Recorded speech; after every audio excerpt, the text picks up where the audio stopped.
नमस्कार दोस्तों, कहानियों की श्रृंखला में आज सुनेंगे मालती जोशी जी की कहानी डिमांड ड्राफ्ट। लेकिन उससे पहले मेरा आपसे विनम्र अनुरोध है कि अगर आपको मेरी कहानियाँ अच्छी लगती हैं तो मेरे चैनल को सब्सक्राइब ज़रूर करें, लाइक करें और अपने दोस्तों और परिचितों में शेयर भी करें।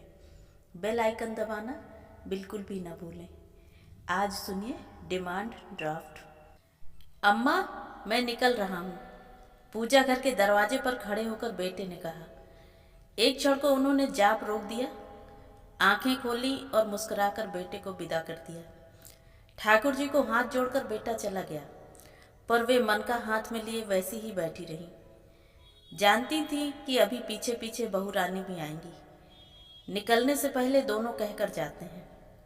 अच्छा लगता है, बचपन से जो संस्कार बच्चों को दिए हैं वे अब तक कायम हैं, यह जानकर अभिमान होता है।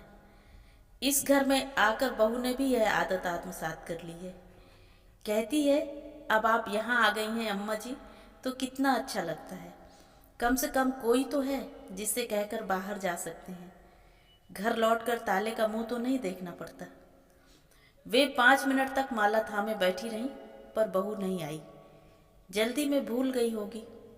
औरतों को तो घर से निकलते निकलते 100 काम याद आ जाते हैं। वे खुद नौकरी करती रही हैं, इसलिए जानती हैं। इसलिए उन्होंने बुरा भी नहीं माना। जाप पूरा करने के बाद पूजा के बर्तन समेटकर बाहर आई तो देखा पूरा घर देशी घी से महक रहा है। पूजा घर में भी यह महक आ रही थी, पर उन्होंने सोचा कि ठाकुर जी के दीपक की सुगंध होगी। रसोई में आकर देखा कमर में एप्रन लपेटे बहू रानी कुछ बना रही हैं। आज काम पर नहीं गई? प्रश्न पूरा होते होते ही उन्होंने देखा कि बहू रानी गुलाब जामुन बना रही है। 15-20 चाशनी में पड़े थे, 15-20 कढ़ाई में तैर रहे थे और इतने ही परात में बने रखे थे। आज त्योहार है कोई? मुझे तो आजकल कुछ याद ही नहीं रहता। त्योहार ही समझ लीजिए, बहू रानी ने मुस्कुराकर कहा। आज बॉबी का बर्थडे है। बॉबी का बर्थडे है? हे भगवान, मुझे यह क्या हो गया है? बॉबी का बर्थडे भी याद नहीं रहा। उज्जैन में थी तो 8 दिन पहले से सबको कार्ड भेज देती थी, और यहाँ घर में बैठी हूँ तो याद ही नहीं रहा।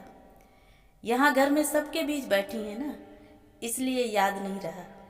वहाँ अकेली थी तो दिन भर कैलेंडर ही देखती रही होंगी। अच्छा, यह तो बताओ, हमारा बर्थडे बॉय है कहाँ? स्कूल गया है? सो रहा है और मम्मी चकरगिन्नी बनी हुई फ़ोन ले रही हैं।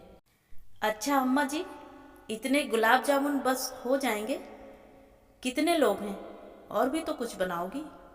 हाँ, पुलाव बना रही हूँ। इनसे कहा है जाते हुए केक का ऑर्डर देते जाएंगे। आप दही बड़े बना देंगी? बॉबी को आपके हाथ के बड़े बहुत पसंद हैं।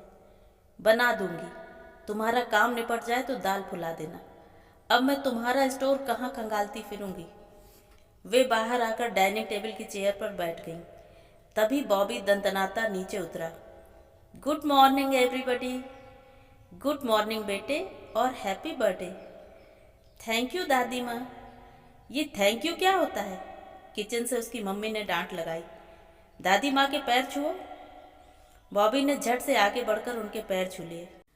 उन्होंने उसका माथा चूमकर आशीर्वाद दिया और कहा, अपनी मम्मी से भी आशीर्वाद लो। बॉबी किचन में गया और वहाँ का नज़ारा देखकर आशीर्वाद की बात ही भूल गया।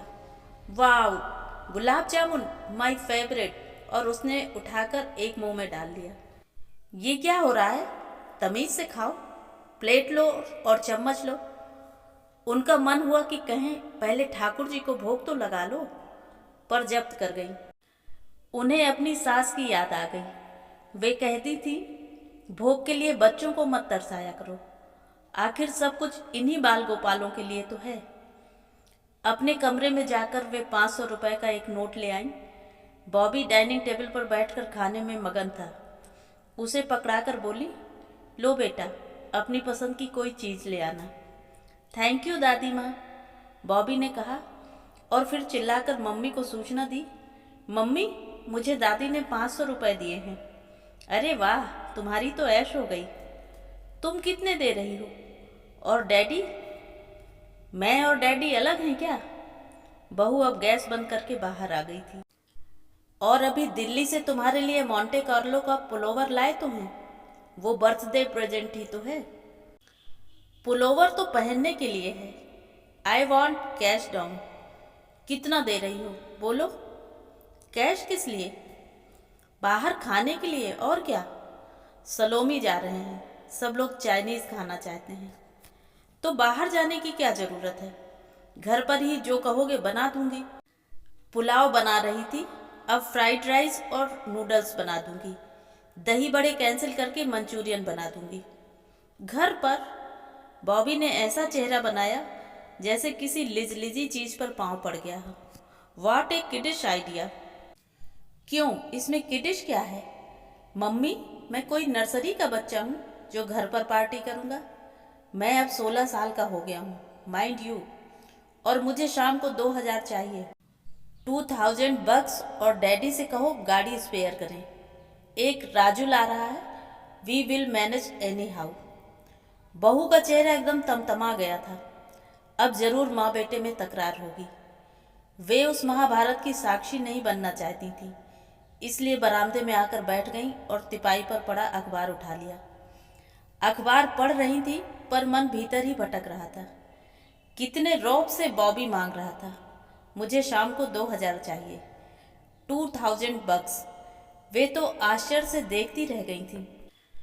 उन्होंने तो कभी अपने बच्चों को एक मुश्त 100 रुपए भी नहीं दिए थे, उतनी हैसियत ही नहीं थी। बॉबी ने अपने आप सारा प्रोग्राम तय कर लिया था। माँ बाप से पूछने की जरूरत ही नहीं समझी। उनके बेटे को तो कभी हिम्मत ही न पड़ती। छठे छमासे कभी दोस्तों के साथ सिनेमा जाने का मन होता तो पहले अम्मा की चिरौरी करता, फिर वे बाबूजी के पास अर्जी लगाती, अपनी तरफ से सिफारिश करती, तब जाकर मंजूरी मिलती। लड़कियां तो कभी सहेलियों के साथ जाने की सोच भी नहीं सकती थी। आगे की पढ़ाई के लिए जब दूसरे शहर जाना पड़ा, हॉस्टल में रहना पड़ा, तब जाकर उन लोगों को थोड़ी आज़ादी नसीब हुई।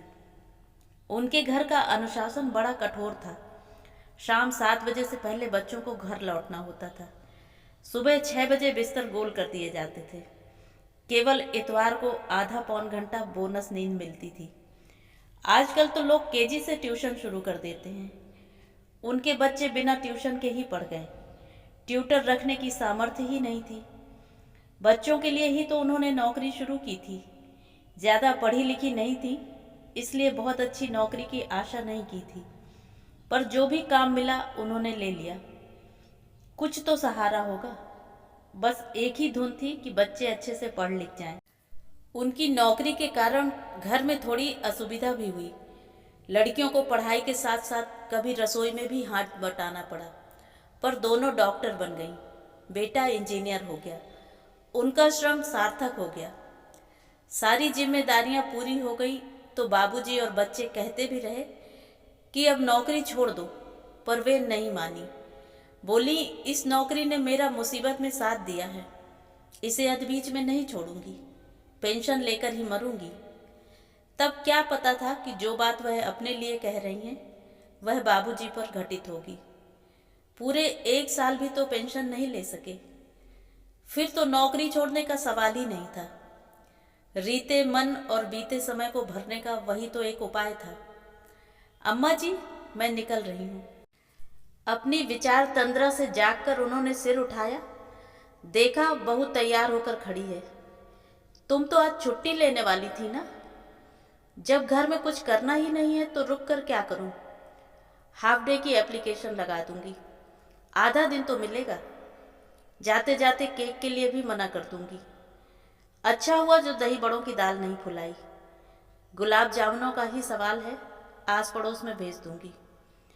उन्होंने देखा कि बहू रानी की आवाज की तरह उसका चेहरा भी बेहद उदास है। उसने कलफ लगी साड़ी पहनी थी, अच्छे से मेकअप भी किया था, पर फिर भी उदासी की परतों को वह छुपा नहीं पाई थी। उन्हें ममता हो आई। उसकी पीठ थपथपाते हुए बोली, छोटी छोटी बातों को इस तरह दिल से नहीं लगाते बेटे। बच्चे अब बड़े हो गए हैं, वे अपनी मनमर्जी ही करेंगे। हमें बता देते हैं, यही क्या कम है। बताएंगे क्यों नहीं, पैसे तो हम ही देंगे ना। हमसे बस इतना ही सरोकार है। डिमांड ड्राफ्ट हैं हम तो, इतना दो और अभी दो, बस इतनी ही औकात है हमारी। कहते कहते उसका गला भर आया। शायद आंख भी भर आई हो, पर वे देख नहीं पाई, क्योंकि वह पलटकर एकदम चल दी थी।